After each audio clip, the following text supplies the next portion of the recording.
This video is sponsored by, insert sponsor name here.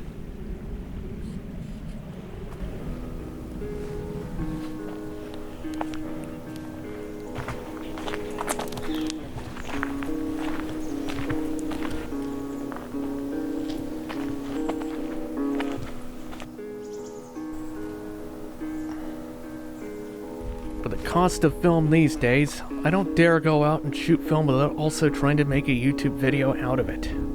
However, shooting on black and white film and bargain hunting for cameras at thrift stores can help keep costs down. The best value black and white film in 2023 is Kentmere Pan 400. It's not the cheapest, but it's Ilford on a budget, albeit with less silver. It was $5.49 for a roll of 36 on B&H back when I bought it, but it's chronically out of stock, and the price is now $6.50. This is what 35 would look like. Oh, since I'm in the Seattle area, I could go to Glazer's instead, but a roll of Kentmere Pan 400 there costs $6.95. Now for a cheap camera, I picked up the Vivitar PZ 3560 dB for $7.99 plus a nearly 10% sales tax at Goodwill. Odds are you won't find the specific model, but you will find something similar for the cost.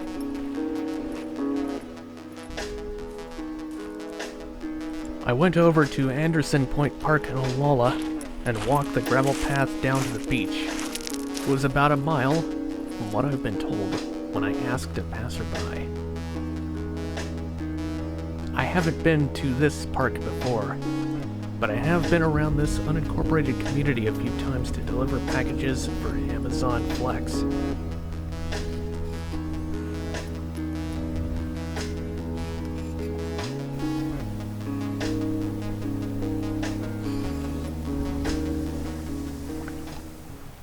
The Vivitar Papa Zulu 3560 Delta Bravo is a compact plastic body motorized point-and-shoot film camera with a 35 to 60mm f5.8 to 9.5 power zoom. It weighs 273 grams with nickel metal hydride batteries and film. The 3560 is approximately 11.5 by 7 by 4 centimeters in size and can fit in a coat pocket or bag. A Carousel Malaysia listing has it for 199 ringgits, or about $45 US, and is where I found that aperture spec. It's questionable as to whether I can trust it, considering the camera listed shows signs of use despite being advertised as brand new. There is an Etsy listing for one as well, and it's listed at a price of $79.45 US. It also says that it's vintage from the 1980s. I don't think so. The mode button on this camera lets you select between auto flash, red eye reduction, no flash, must use flash, and the self timer. Exposure is set automatically, and there are no ways to compensate, plus or minus any stops. Incidentally, this camera requires DX coated film cassettes and will not wind with non-DX or no film. Every other motorized film camera I've used will try and wind when you close the back with or without film, defaulting to ISO 100 in the absence of DX. The film rewind button still does something though, even without film in the camera. The date back has a 2-digit year that goes from 98 to 49. It's surprising to see a film camera this forward looking, but perhaps I should have disabled it for my photography. On the bottom of this camera is the tripod mount, the serial number at the battery door, some screws to see, marking and a reminder that this is a Vivitar made in China. Found myself drawn towards the driftwood that piled up on the shore. Subjects like that in the sand, there weren't a lot of colors anyways. Middle of February meant that most plants looked half dead as well. Especially all the deciduous broadleafs. Later in the year is better when you don't like the look of death outside. And by then I'll be back to color film.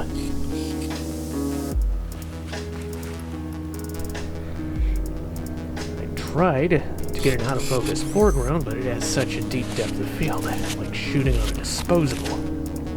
It was close to sunset and I just had to bring black and white film with me. Oh well.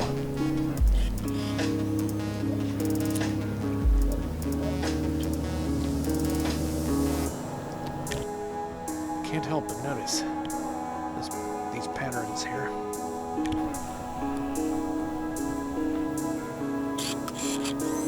The kind of image quality I get out of this Vivitar does kind of remind me of Vector H35, but maybe it's also just the flatbed scanner. Let me be honest with you. This has been in production hell for about 2 months now. It's been long enough that B&H upped the price on Kentmere 400 from what it was.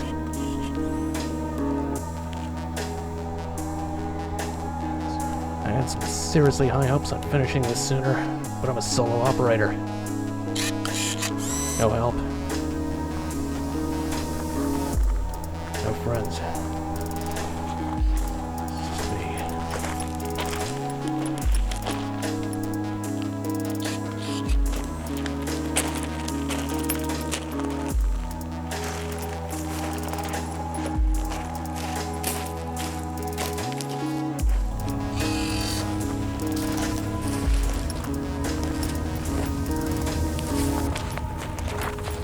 Another piece of driftwood. Frame 2. And one more.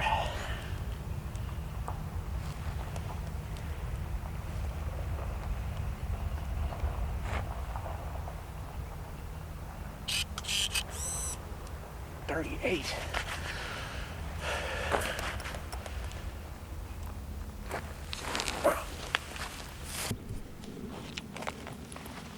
And one last one.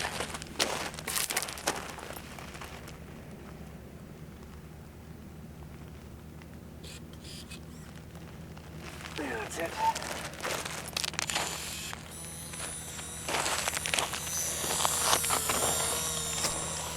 This is it. I went over to a county park I hadn't been to before, a place I hadn't yet filmed to death, to go and take pictures. I batch scanned with Epson V700 and ultimately decided to skip over the tedious manual processing I tried before with raw therapy. Well, yes, auto levels with a flatbed scanner and VueScan, and not manually inverted camera scans taken with a macro lens and a copy stand with a copy of Negative Lab Pro. The flatbed scanner is good enough for social media, unless you intend on cropping heavily.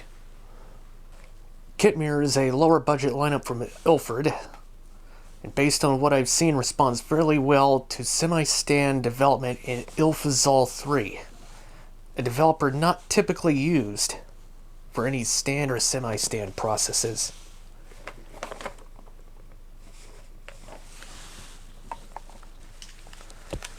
I would not recommend looking for this camera specifically, especially when online listings are for way more than it's worth. It's honestly not a good camera. However, you could find something similar for the price. It's probably worth it. If not, maybe it's time to just go ahead and switch to digital. Film is only getting more expensive. Good film cameras are hard to find for a decent price. The used film camera market online is a mess, especially when a recommended starter film camera now costs well over $200. And a toy camera like this, brand new, costs $50. Honestly though, this is probably an exercise in futility, a waste of time, and only undertaken purely out of sentimental value and a longing for misspent youth. For times before we had smartphones. A longing for times before my hair started turning gray.